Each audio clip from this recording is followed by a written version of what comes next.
Right, so hope you all keeping warm, and so weather is very cold at the moment. I'm just going to share verse 1. Let's see. Okay. Everybody can see that? You see? I can't see Prabhuji. Okay. So Yeah, verse I 1, see 2, it. and 3, Oh yeah. as we saying last week, they are Sambandha, Abhidyo, and Projan. Every scripture is based on these three principles. What is our Sambandha? What is our relationship with Krishna? What is the process in that relationship? And then what do we achieve through the process, like Krishna Prem in this instance. So it's like that. So this today we're talking about the Sambandha with Krishna. So Om Namo Bhagavate Vasudevaya Janmadi Yasya Yato Anvaya Itrash Chatevash Abhigana Savarat Tene Brahma Hideyadi Adi Kavye Muhiyanti Yat Surya Tejo Vari Midam Yatha Vinimayo Yatrati Sargo Amrisha Damna Svena Sada Nirista Kukum Satyam Param Dimahi. So that is a verse, and word by word, Om is the Lord, O my Lord, Namaha, offering my obeisances, Bhagavate, onto the personality of Godhead, Vasudevaya, onto Vasudev, the son of Vasudev. So Vasudev, son of Vasudev, O Lord Krishna, the primeval Lord. So Janma Adi, this is a very important word here. Janam Adi, creation, sustenance, and destruction. He's the control of all this, the creation, the maintenance, and annihilation. Asya, of the manifested universes. Yatha, from whom? Anvayat, directly. Itrtha, indirectly. Cha, and Atheshu, purposes. Abhigana, fully cognizant. So has like full knowledge of everything. Savarat, he's fully independent. Then imparted Brahma, the Vedic knowledge. Hirdaya, consciousness of the heart. One who, Yaha, Adi Kavye, unto the original created being. Muhuyanti, are illusioned. Yat, about whom. Surya, great sages and demigods. Teja, fire. Vari, water. Mirdam, earth. Yatha, as much. Vinimaya, action and reaction. Yatra, whereupon. Trisarga, three modes of creation. Creative faculties. Amrisha, almost factual.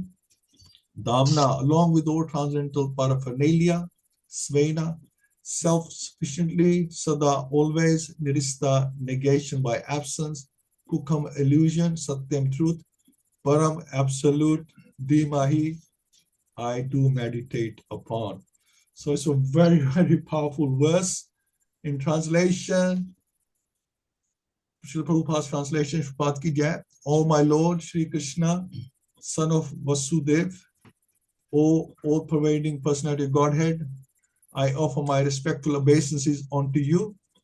I meditate upon Lord Sri Krishna because he is the absolute truth and the primeval cause of all causes of the creation, sustenance and destruction of the manifested universes. He is directly and indirectly conscious of all manifestations and is independent because there is no other cause beyond him. It is he only who first imparted the Vedic knowledge into the heart of Brahmaji, the original living being. By him, even the great sages and demigods are placed into illusion, and usually Indra, as we know, and Brahmaji, as one is bewildered by the illusory representations of water seen in fire or land seen on water. Only because of him the material universe is temporarily manifested by the reactions of the three modes of nature, appear factual, although they are unreal. I therefore meditate on him, Lord Sri Krishna, who is eternally existent in the transcendental abode, which is forever free from the illusory representations of the material world. I meditate on him, for he is the absolute truth. So we're going to have a relationship with somebody. I think, we should know something about them, right?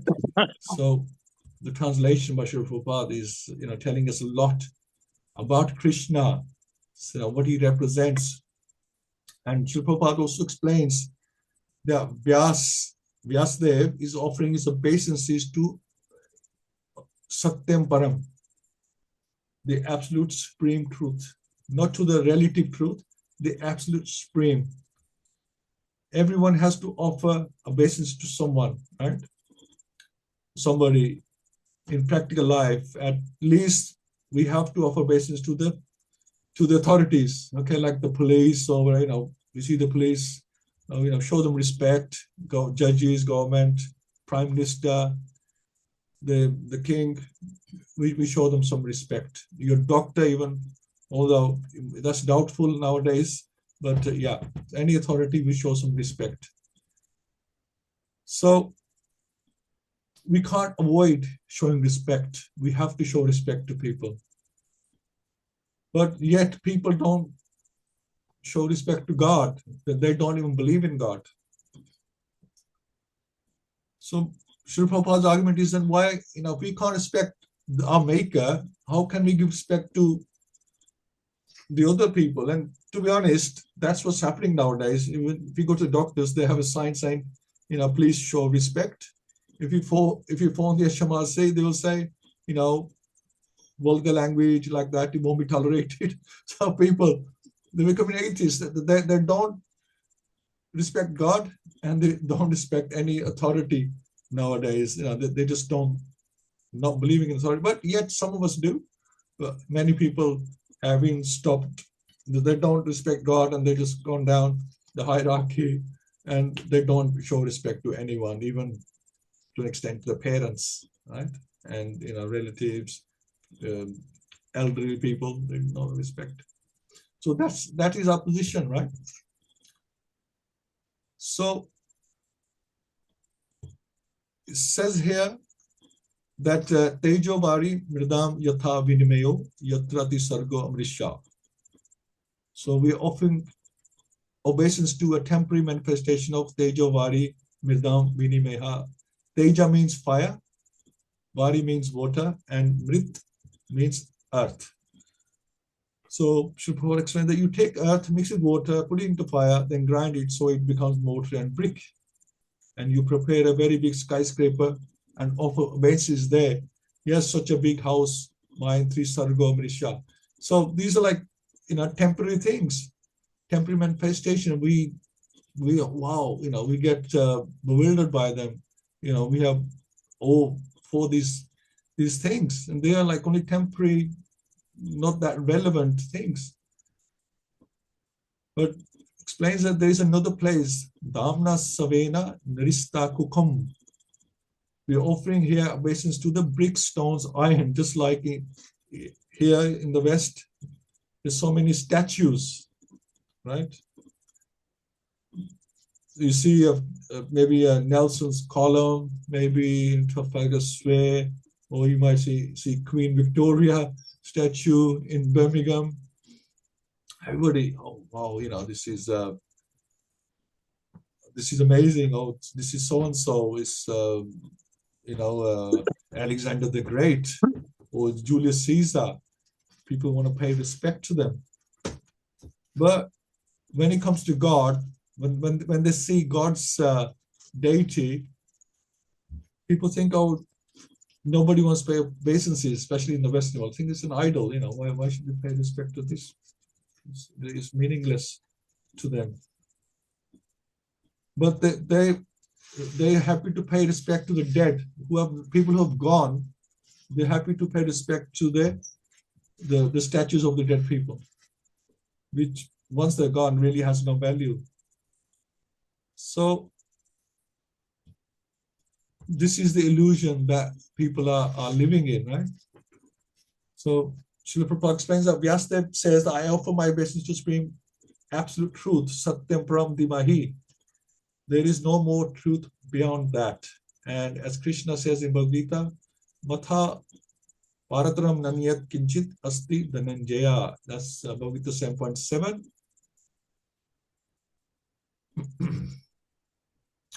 So beyond me, there is no more superior power. So Krishna explains that I am the cause of all the causes. Matha Parataram Na Anyat. So Vyasadeva is offering his obeisance to the person above whom there is nobody. God means controller. I have several times it's been explained to us, but here in our experience, there's one controller and there's another controller. Nobody is an absolute controller because we're all controlled by something. You know, we always have somebody above us who's controlling us. So if that's the case, then we are not the absolute truth. Absolute truth is only Krishna. Janmadi Asya Yatha. Because he is the source of everything. So there was nothing, you know, he was there when there was nothing. So everything came from him. Now, what's the source of emanation? What is nature? One has to accept the cause and effect. So everything is a cause and the effect. So is the supreme cause. Supreme cause means who has no cause. Sarva Karan Karanam. So it's like I'm caused by my father is caused by his father, like that. We go on, you know, finding your granddad and your, you know, great granddad and so on like that. But you'll find that ultimately it will end up on Krishna because he is the father of everyone, right? So Lord Brahma is called Pitamaha, grandfather, because he is the original father within this universe. He is the first created being and he begot so many children. So all the living entities, they're born of Brahma. But Brahma is born of the Lord, of Vishnu, of Krishna. And he's called the Srishti Karta. Srishti means the creator of the universe. And there are innumerable universes. And in each universe, there is a Brahma. So our Brahma, we have our Brahma, but then every universe has their own Brahma. And all created by Garbhodakshai Vishnu. So you can see that you know, it's not that great. So all these people, even up to Lord Brahma, you know, they're limited or they have been created by someone. They have a cause. So we read the purport. Obeisances onto the personality of Godhead, Vasudeva, directly indicate Lord Shri Krishna, who is the divine son of Vasudeva and Devaki. This fact will be more explicitly explained in the text of this work. Shri Vyasadeva asserts herein that Shri Krishna is the original personality of Godhead, and all others are his direct or indirect planetary portions or portions of the portion. Srila Jiva Goswami has even explicitly explained the subject matter in his Krishna Sandarbha, and Brahma, the original living being, has explained the subject of Shri Krishna substantially in his treatise named Brahma Samhita. In an Upanishad in the Samved, it is also stated that Lord Shri Krishna is the divine son of Devaki. Therefore, in this prayer, the first proposition holds that this Lord Krishna is the prime Lord. And if any transcendental nomenclature is to be understood as belonging to the absolute person of Godhead, it must be the name indicated by the word Krishna, which means the all attractive. In Bhagavad Gita, in many places, the Lord asserts himself to be the original personality of Godhead, and this is confirmed by Arjuna. And also great sages like Narada, Vyas, and many others. So it's not like just one person saying, or just Lord Brahma saying. So many people have confirmed that Krishna is the supreme personality of Godhead.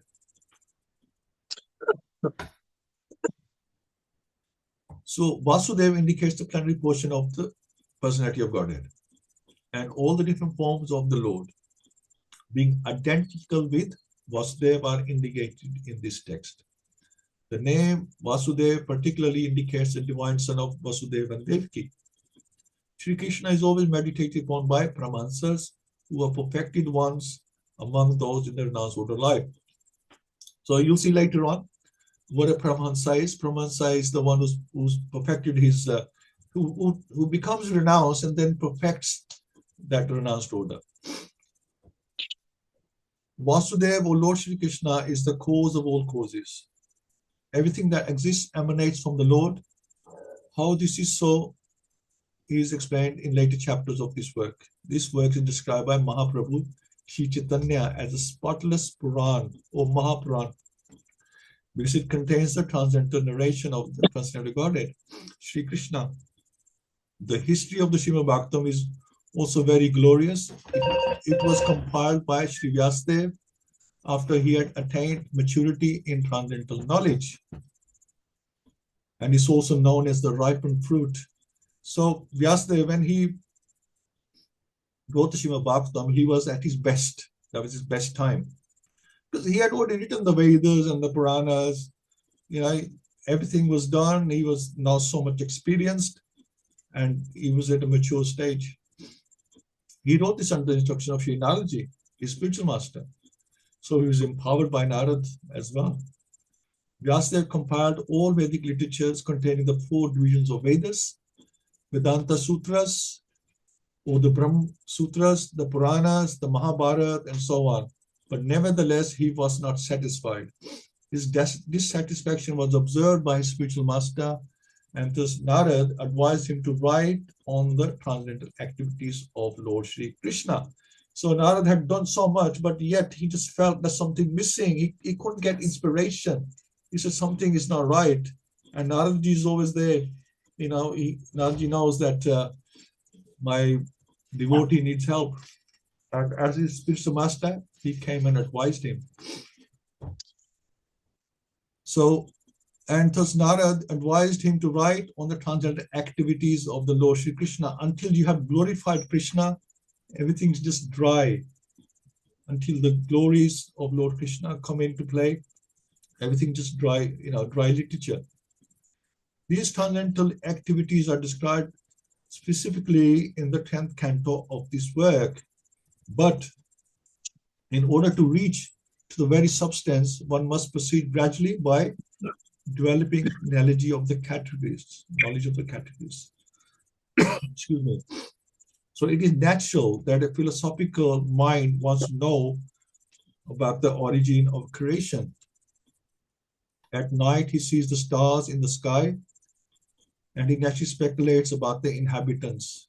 So we are inquisitive, want to know what's what and how these things came about, but nobody can tell us. The scientists can't tell us, what's the origin. They can tell us what, this star did this and this one exploded and we got this, but nobody can tell the origin, where they actually came from. Such inquiries are natural for man because man has a developed consciousness which is higher than that of the animals. The author of Srimad Bhagavatam gives a direct answer to such inquiries, because only the high authorities, only the scriptures can tell us these things. He says that the Lord Shri Krishna is the origin of all creations. He is not only the creator of the universe, but the destroyer as well. The manifested cosmic nature is created at a certain period by the will of the Lord. It is maintained for some time, and then it is annihilated by his will. Therefore, the supreme will is behind all cosmic activities.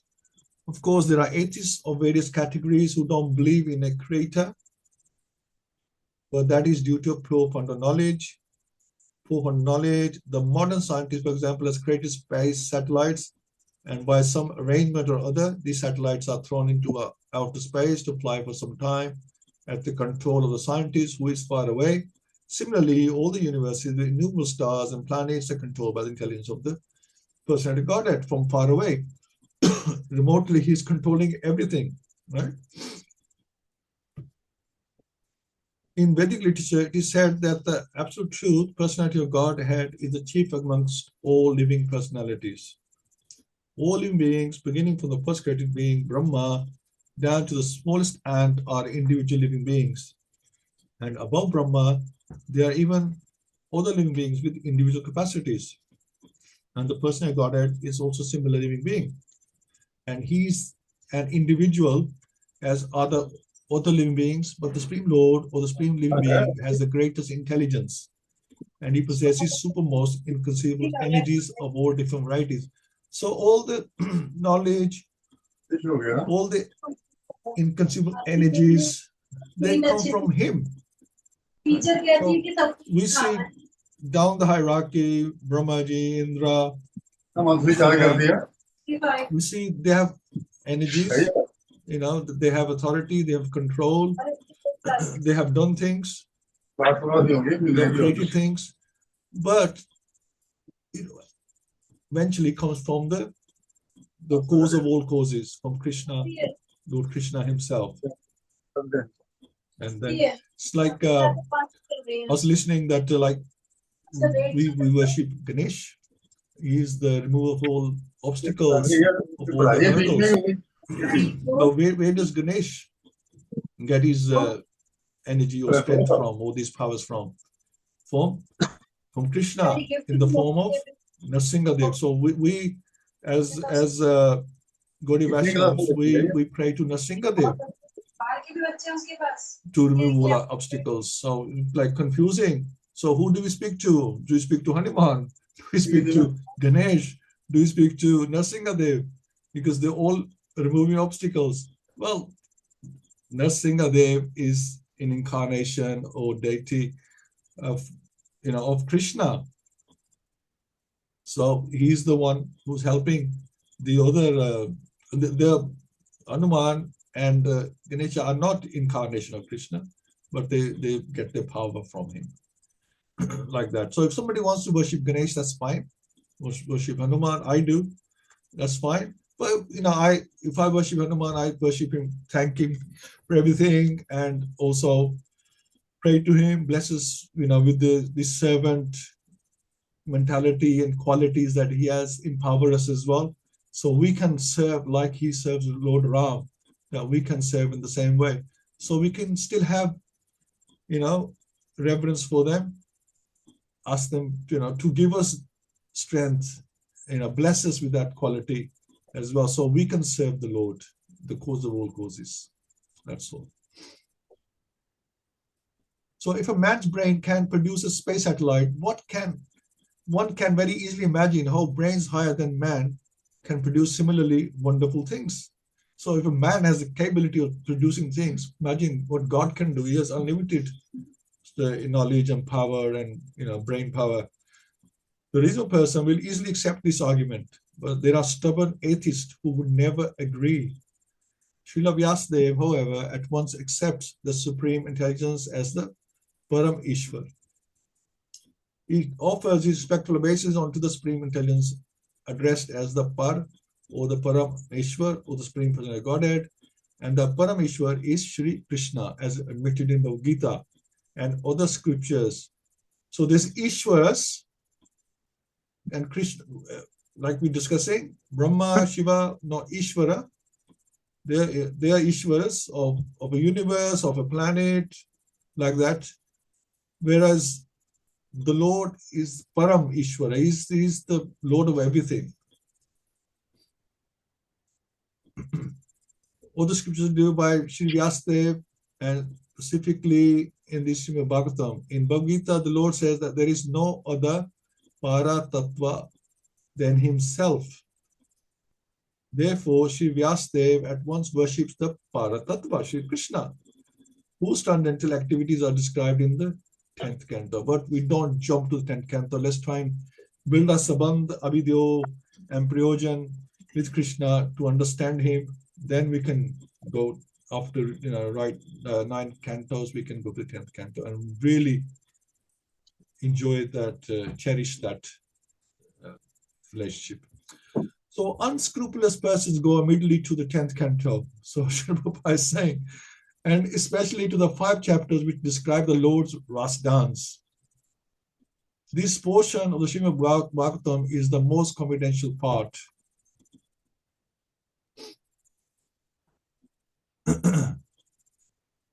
So, unless one is thoroughly accomplished in the transcendental knowledge of the Lord, one is sure to misunderstand the Lord's worshipful transcendental pastime called Ras dance and his love affairs with the gopis. So it's very dangerous, we can very misunderstand. This subject matter is highly spiritual, and only the liberated person who have gradually attained to the stage of Paramhansa can transcendently relish this Ras dance. So, it's not meant to be seen as something mundane. That's why we need to understand it properly. We have to understand it in a spiritual context. If we just understand it in a mundane context, then we will misunderstand it. And this is what's happening. People don't understand, Krishna has so many wives, he was dancing with other people's wives, this and that. But they really don't, they're thinking on a material level. Krishna doesn't have a material body. He's transcendental, he has a spiritual body, and everything with him spiritual. Our relationship with him is from soul to super soul, not body to body. That's, this is the thing that people don't understand. So this Gayatri mantra, so Srila Vyasadeva therefore gives the reader the chance to gradually develop spiritual realization for actually relishing the essence of the pastimes of the Lord. Therefore, he purposely invokes a Gayatri mantra, Dhimahi. This Gayatri mantra is meant for spiritually advanced people. When one is successful in chanting the Gayatri mantra, he can enter into the transcendental position of the Lord. One must therefore acquire Brahmanical qualities or be perfectly situated in the quality of goodness in order to chant the Gayatri mantra successfully and then attain to the stage of transcendently realizing the Lord, his name, his fame, his qualities, and so on. Now, one thing has to be clear, that don't want to misunderstand that, if I take Brahman initiation, that means if I take Brahman initiation and I chant the Gayatri mantra, have the thread, then I can see Krishna. Krishna will contact me. He'll come and see me. No, it's not just about having the thread or chanting the Gayatri mantra. It says quite clearly here, one must therefore acquire Brahmanical qualities or be perfectly situated in the quality of goodness in order to chant the Gayatri mantra, even that. But if you want to see Krishna, then you have to have all the Brahmanical qualities, and you have to be situated perfectly in the mode of goodness. Then you are in the right state, not just by taking Brahman initiation. Initiation means beginning. Initiation doesn't mean you have achieved your destination. You've just started your destination or started for your destination. That's all. So then attain to the stage of transcendently realizing the Lord, his name, his fame, his qualities, and so on. So Srimad Bhagavatam is the narration of the Swarup of the Lord manifested by his internal potency. And this potency is distinguished from the external potency, which has manifested the cosmic world, which is within our experience. So Srila Vyasadeva makes a clear distinction between the two in the shloka. Srila Vyasadeva says herein that the manifested internal potency is real, whereas external manifested energy in the form of material existence is only temporary. This material body and everything material that we see around us is temporary and illusory, like the mirage in the desert. In the desert mirage, there is no actual water. There is only the appearance of water. Real water is somewhere else. The manifested cosmic creation appears as reality, but reality of which this is but a shadow, like a tree shadow on a lake. is in the spiritual world. So the reality is the spiritual world. We are only in the shadow. Absolute truth is in the spiritual sky, not the material sky. And thank you, Prabhupada, because we didn't know all these things before. In the material sky, everything is relative truth. That is to say, one truth depends on something else. This cosmic creation results from interaction of three modes of nature. And the temporary manifestations are so created as to present an illusion of reality to the bewildered mind of the conditioned soul, who appears in so many species of life, including the higher demigods like Brahma, Indra, Chandra, and so on. There is no reality in the manifested world. There appears to be reality, however, because of the true reality which exists in the spiritual world, with the personality of Godhead eternally exists with this transcendental paraphernalia.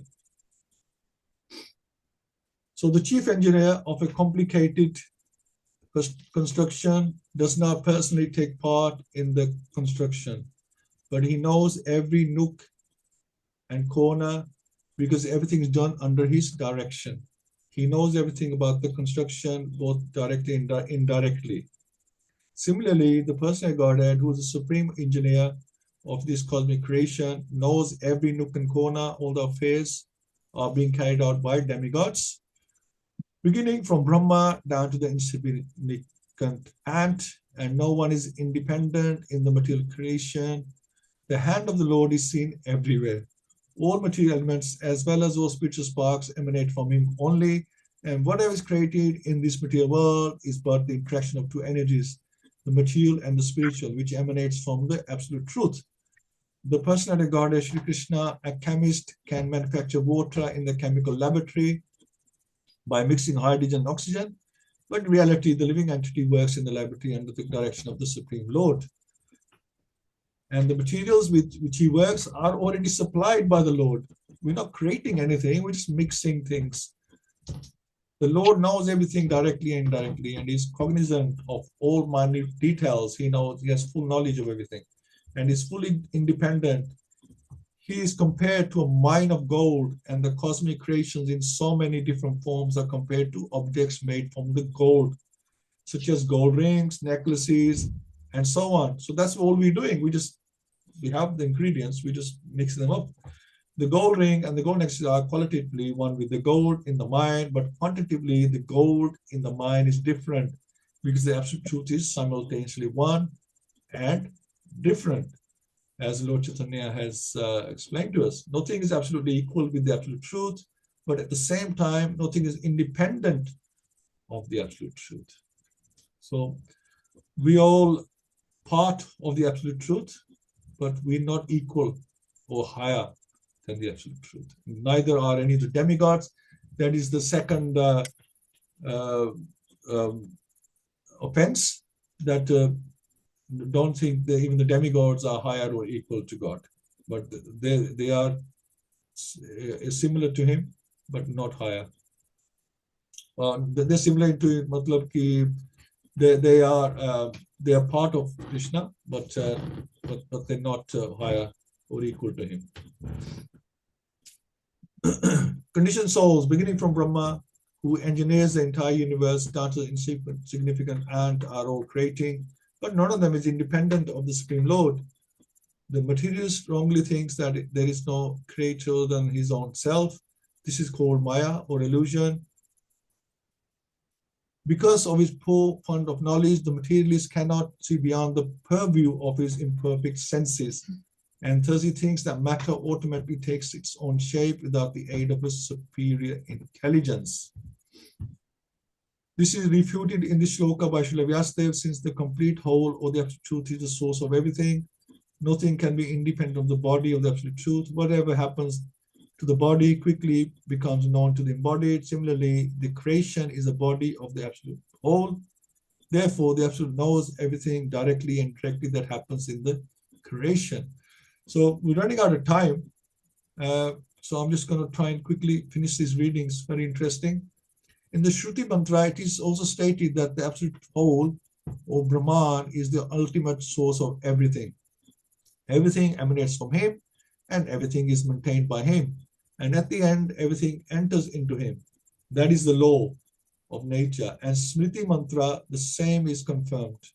It is said that the source from which everything emanates at the beginning of Brahma's millennium and the reservoir to which everything ultimately enters is the absolute truth, or Brahman. Material scientists take it for granted that the ultimate source of planetary system is the sun, but they are unable to explain the source of the sun. That's the thing. We don't know where did everything come from. If there was a Big Bang, how did the Big Bang happen? Who created the Big Bang? Where did all these things come from for the Big Bang to happen? We're sort of talking about something that's already there, but where those things come from in the first place? It is stated in the shloka that Brahma was taught Vedic knowledge by the personality of Godhead. One may argue that Brahma, being the original living being, could not be inspired because there was no other living being at that time. Herein it is stated that Supreme Lord inspired the secondary creator, Brahma, in order that Brahma could carry out his creative functions. The supreme intelligence behind all creations is the absolute Godhead, Shri Krishna. In Bhagavad Gita, Lord Shri Krishna states that it is he only who superintends the creative energy, Prakriti, which constitutes the totality of matter. Therefore, Shri Vyasadeva does not worship Brahma, but the Supreme Lord, who guides Brahma in his creative activities. In this shloka, the particular words Abhigana and Savarat are significant that we read in the shloka. These two words distinguish the Supreme Lord from all the other living entities.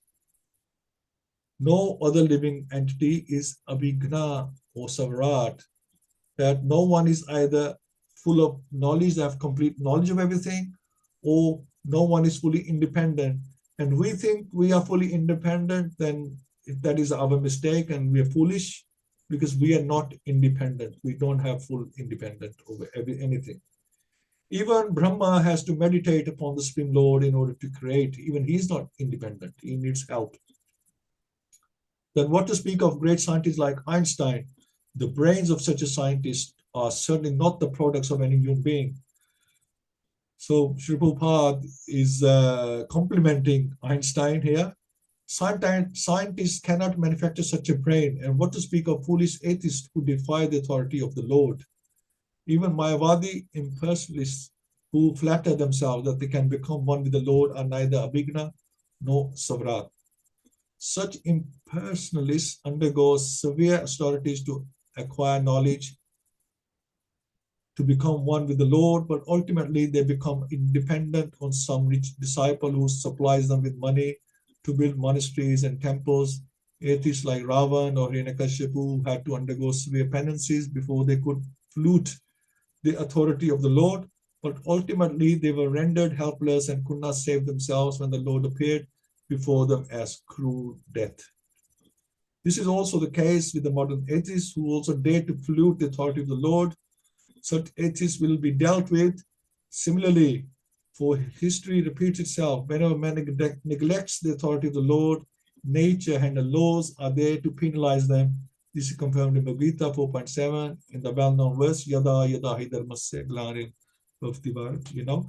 Whenever there is a decline of dharma and a rise of adharma, Arjun, then I can incarnate myself. So I'm going to leave it here. Obviously, I'm sure you have all read it already. I just wanted to everybody get an idea of Lord Krishna and what he represents. And I think you have got the idea now. And why wouldn't you want to have your Sambandha with him? Well, we don't have any choice because he is our father and we are connected to him. And everything emanates from him, right? Moving and non-moving. We are his energy, we are his marginal energy.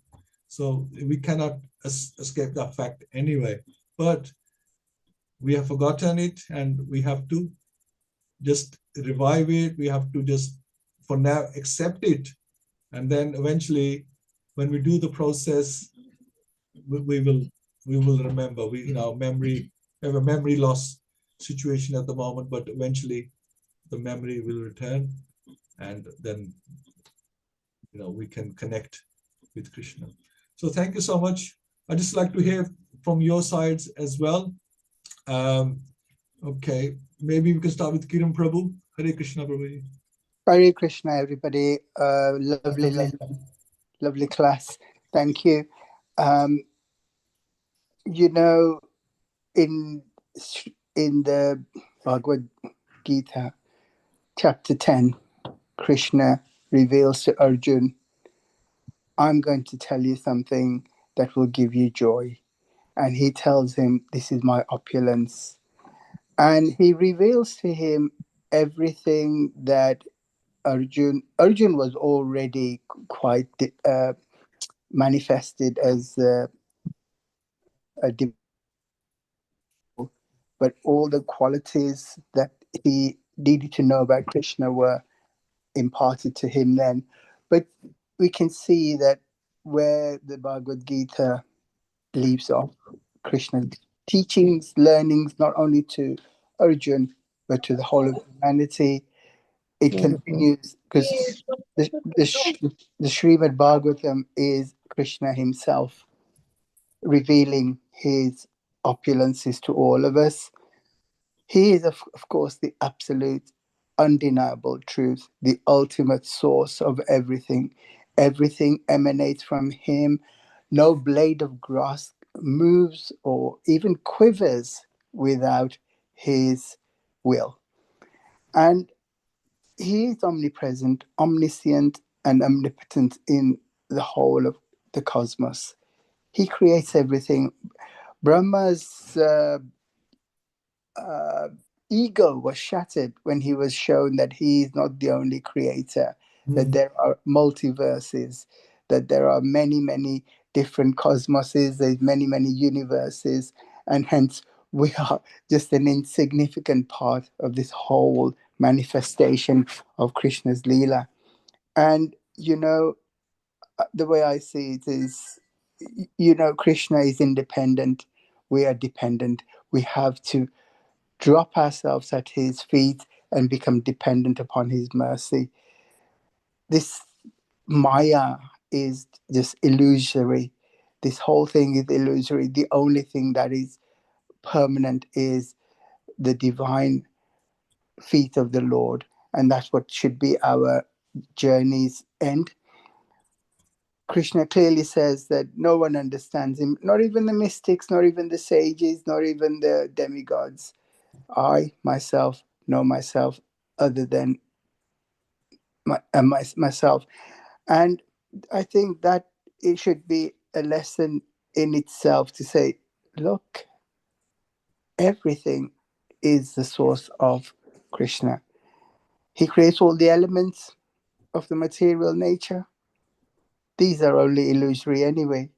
He's the source of everything, the whole of creation. And I think 1.1.1 is the precursor of the whole of the Bhagavatam, and it commences with the invocation. Anything auspicious that we do must commence with the invocation of divinity. Hare Krishna.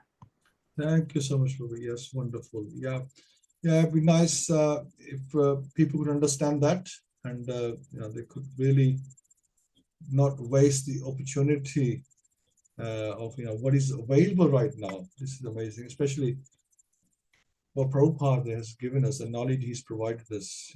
It's mind blowing that we never imagined that this, it was that these things existed, in spiritual and matter, and what's the difference, like that. Just knew about the soul and Paramatma, and beyond that, really had no idea before started reading Prabhupada's information, scriptures. Hina Mataji, Hare Krishna. Hare Krishna. Thank you so much, Prabhuji. Please accept my humble obeisances or verse to Srila Prabhupada. Such a wonderful, magnificent verse. I was just thinking, reflecting that, how it just glorifies the Lord in its fullest, and it's almost like an introduction, and which it is. It's introduces him, as in it hails him as Krishna supreme, the absolute truth, and how his name is also the principal name. It talks about how he's the cause of all causes. is the supreme cause, the cause of all the universes. We may make, it talks about, we may make like philosophical inquiries about the nature of the universe, and the so-called material scientific inquiries are very limited. Science doesn't get to, or material science doesn't get to the truth to help us understand things as they actually are, unlike Srimad Bhagavatam, which actually does that. It reveals truth about the creation and helps us understand it. And then some nice points around the Lord's, the explanation of like how the internal potency has created the reality. So how the spiritual world is the reality. That's the ultimate reality, whereas this material world is only temporary. It's only a shadow of the spiritual world, and that the hand of God is everywhere. Really, we just, really, if you look at it, even in the material world, divinity is all around us. Even in the material world, we just have to train our eyes to see the Lord's hands behind it all, essentially, and don't look, and don't just see it as just a material manifestation. And then, I think further down in the verse, I know we didn't get to it, but it talks about the importance of surrender to the Lord, and that is what an intelligent person does, and how rare it is for and how rare it is when a soul actually comes to that point, essentially, to surrender to the Lord. So that was my key points. Thank you so much, Prabhuji. Hare Krishna. Thank you, Mataji. Yeah, it's so Vyasdev, he was he was a little bit depressed about I've done so much, and yet why don't I feel excited? I still because our excitement and our distress is connected to the super soul.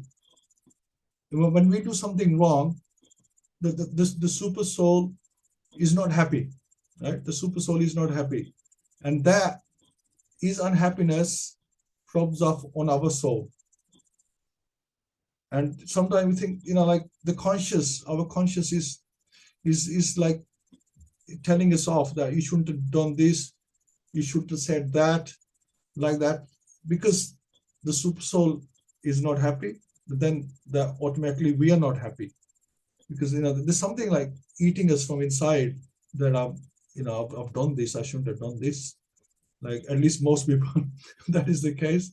So because the super soul is not happy, so I guess because he felt there's something missing. The super soul wasn't happy. There's something missing here, that you've left the most important part, and then he goes straight into it. Verse 1, he goes straight into it and glorifies the Lord. And they give us it like real full momentum. It starts because now they told him what you've done wrong, what you missed out. So now he's excited, he's inspired. Narada is also like that. He can give a lot of potency and inspiration to his devotee or his disciple. So he was excited. Then he went straight out and started Krishna. He's everything, the source of everything. Everything comes from him. Brahma got the knowledge from him. He just like gave it, the best he could. So this is why it's very powerful verses. And sometimes, when somebody wants to read Srimad Bhagavatam and they go into it, and they can't, they can't really get their head around it. What's like, well, what's all this? It's like the first verse is so big and powerful and maybe difficult to understand, but once you get past all, especially the 3 verses, then the thing starts falling in place. So it's very important that we listen properly and try to understand all this. Hare Krishna. Praveen Mataji, Hare Krishna. Hare Krishna, Prabhuji. Then Pranam. Yes, very nice verse. So we like after finishing Bhagavad Gita, where the Lord says, "Sarv dharman parityajya mamekam sharanam vrajam aham tvam sarvapapebhyo mokshyami ma shucha." So to do that, we need to understand who is Krishna, to establish the relationship And Krishna has given us instructions throughout Bhagavad Gita 10.8. He says, I'm the source of all spiritual and material world. Everything emanates from me. So one who is wise, they understand this and they engage in devotional service and they worship with all their heart. And here, Srila Vyasadeva is clearly explaining that Krishna is the Supreme Personality of Godhead. He is the cause of all causes. And so we need to understand that. And Krishna in Bhagavad Gita also says, Aham Bij Pradapita, I am the seed-giving father. So to establish the relationship, we need to understand. So I think we know enough, and now we need to engage in the service to achieve the desired result. And Bhagavatam, it's described as the ripened fruit. So we don't need anything. We just need Bhagavad Gita and Srimad Bhagavatam to, achieve the desired results. So thank you so much, Prabhuji, for starting this amazing classes. Thank you, Mataji. Without your help and your inspiration and your association, I would not be inspired. I need everyone on board here with me. I know lot of people can listen later on as well, but you need to listen again and again. To be honest, once might not be enough. This is really powerful stuff, and we really need to get our head around it. So it's nice, we learn together. So thank you so much. Hare Krishna. Brother, anyone? Hare Krishna, everyone. Yes, this is the start of our journey to know Krishna, and how beautifully Srila Vyasadeva has put it together is amazing. The words are amazing. The two words which always stand out for me are Satyam Param Dhimahi, Abhigyana Swarat as well. And that defines who Krishna is. Krishna is our source. Krishna is who our souls are longing for. And how do we connect to Krishna? This is just a taster Srila Vyasadeva has given to us, that this is what Krishna is. Now you have to understand him as the verses carry on, as he keeps on writing 18,000 verses. We'll be something else at the end of on the 18,000th verse. So Swarat, we have to know the Swarup of Krishna, which is absolute Param Dhimahi. Param Dhimahi, when you become Brahman initiated, like Narayan Keshav Prabhu said, initiation is nothing. It's just the starting. It's just the beginning. You just commence on your yatra. It is not something that you should be proud of. Okay, we get initiated into Harinam. Some of us may be chanting before even getting the initiation. But this is a beautiful start, and this is how we should feel. I think every time we read these verses or hear the purpose by His Divine Grace Srila Prabhupada, they are as fresh, because they are not about any mundane subject, as Prabhu was talking earlier during the class.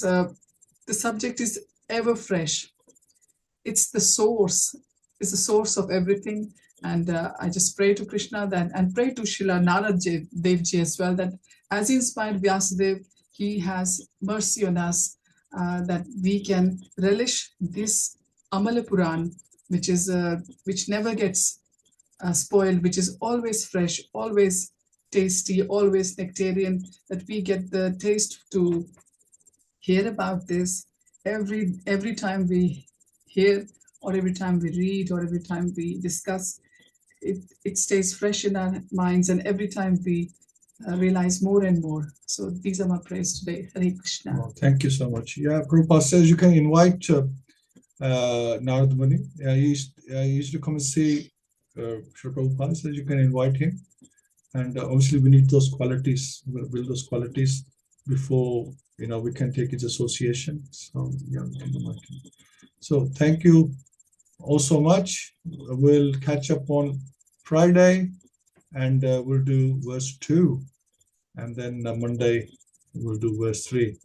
So thank you for the association. Hari Hari Bol. Hare Krishna. Baat ki jai, Hare Krishna.